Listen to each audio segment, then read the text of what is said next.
But yeah, because our self-esteem depends on whether we can actually make somebody else happy. If our self-esteem is high, if we feel like we can accomplish things, like we actually have somebody who believes in us, right? Then we can turn over mountains. I mean, we can do literally anything for that person. But if somebody is doubting our abilities to do something, or, you know, gives us feedback that is questionable, then we immediately turn into little boys like we used to with our mommies. And we just feel small and ineffective. And that's a killer, number one killer in a relationship. It's not the money, it's not, you know, it's not the challenges, it's not the toughness. It's literally how does a woman treat her man that determines the quality of their relationships. And so If what, you go ahead. if it doesn't go the way you expected, it feels like you getting torn. Like there's something you're like, well, it's something because you yourself you build this expectation that was going to come your way, and all of a sudden you receive a negative thing. It's like feeling like an arrow going right through you, and you're like, and then you're like, then you start wondering yourself, why am I doing all this stuff if it's going to be like this? She's not appreciating it, or not receiving it the way I thought she was going to receive it.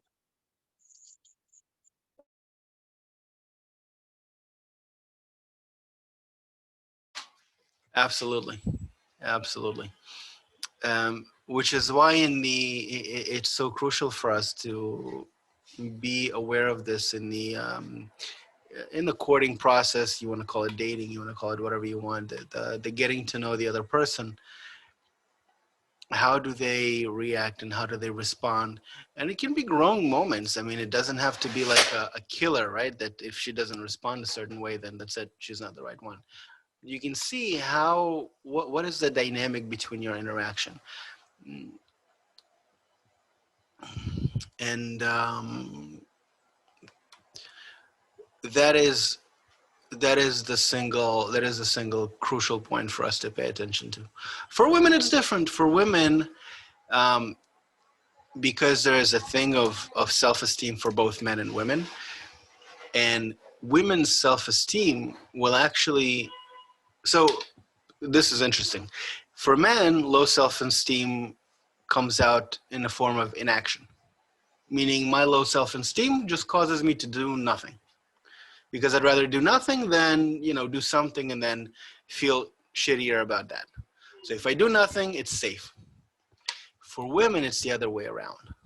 Low self-esteem means I want to do everything for others because that's how I believe I buy their love, buy their appreciation. That's what makes me feel good about myself. And it may seem appealing in the beginning, which is why women are so angry with men these days, because it's like, well, I'm doing all of these things for him. But what they're doing is they're attracting the wrong guy, who actually is the opposite, also low self-esteem guy, who says, shit, I'm the king, man. She's doing all of these things for me. I must be doing something right by doing nothing. And she's in turn expecting the feminine approach, which is I scratch your back and you scratch my back. And in our dynamic, in our relationship, it doesn't work like that.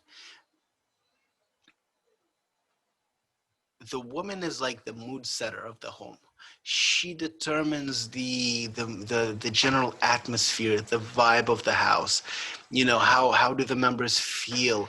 Like everything depends on how she feels. So her number one priority is not to make others feel good, but to make herself feel good. So if she needs to take a vacation, if she needs to, you know, a day at the spa, if she needs to do whatever she needs to do to make herself feel good, whatever she needs from her man, her she's like a vibration radiator, that if she's negative at the core, that's what she vibrates out, which is why you know, everybody around her is going to suffer. If a woman is unhappy, everybody around her will suffer. For if for a man it's different.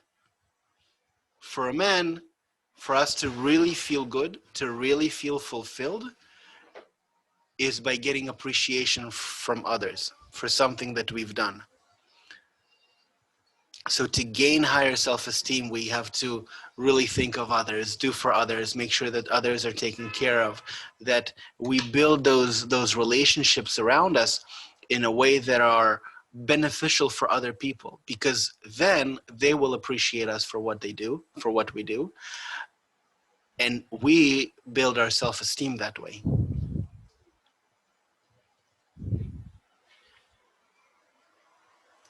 Which is why a relationship with women is very crucial, because we're instinctively are taught by women the feminine blueprint, which is, you know, I do for you and you enjoy, right? This is how mommy taught us. When you receive from me, I feel so good. But we're not boys anymore. We can go by the same blueprint. We can just sit there and accept from women and say, well, you're giving to me, so that means you're happy, right? Otherwise, why would you give to me? So our psychology switches and we begin to look, how can I add to her life? How can I make her feel more comfortable? How can I make her happier? You know, it could be a gift, it could be doing something around the house, it could be just having a conversation, asking her certain questions. What would you like? How are you feeling? Stuff like that.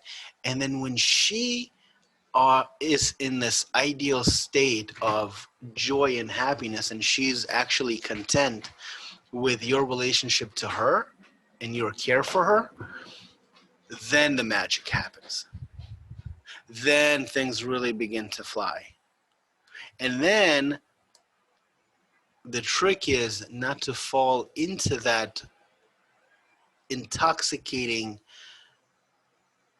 feeling of joy and happiness and fulfillment, but together begin to build the next degree, right? The next deficiency. What else are we feeling? What else are we doing? How can we, because eventually a woman isn't just content with your attitude towards her. Once everything's okay in the home, she wants you to continue this force of giving, this force of improving other people's lives outwards. Because then she can take pride for what you do. She takes pride for what you do, right? She's not doing jack, but she takes pride of it. That's my man. She's a part of us. The woman is associating herself with us, and that cycle continues to feed us. The expression, though, and this is crucial, the expression is through the men. Yeah, Alex, on that note, that you just saying that she wants you to do something else, man, she'll book jobs for you to do for families or friends so you can take care of them. They're like, hey, if I can be like, Ozzy, can so and so needs a fence repair. You think you can go over there, since you got the tools, maybe you can fix that for her? And I'm like, sure.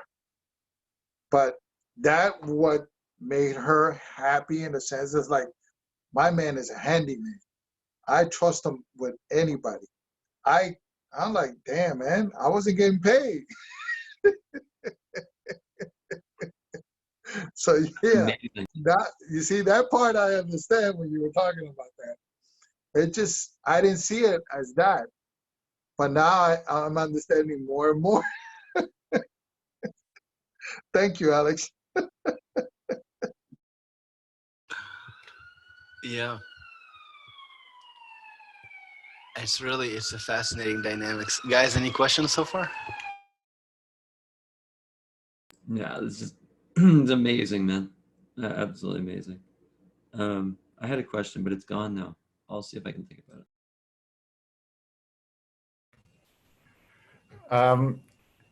it. It's really interesting to me that in low self-esteem, the man is inactive and the woman is active. And in high self-esteem, it's the opposite, right? The man is doing all the work and the woman is just kicking back and appreciating, That's pretty interesting. Okay, so I do have a comment and a question kind of embedded in it. And I'm not sure if this is where you want to take it, to be honest, but I am noticing this thing that you said about if women are unhappy, everyone's going to suffer. Okay. So I see this in businesses where they've taken a woman and they've piled everything on top of her because she just keeps wanting to do, although she's at max capacity, right? Like any normal human being. And what's happening is really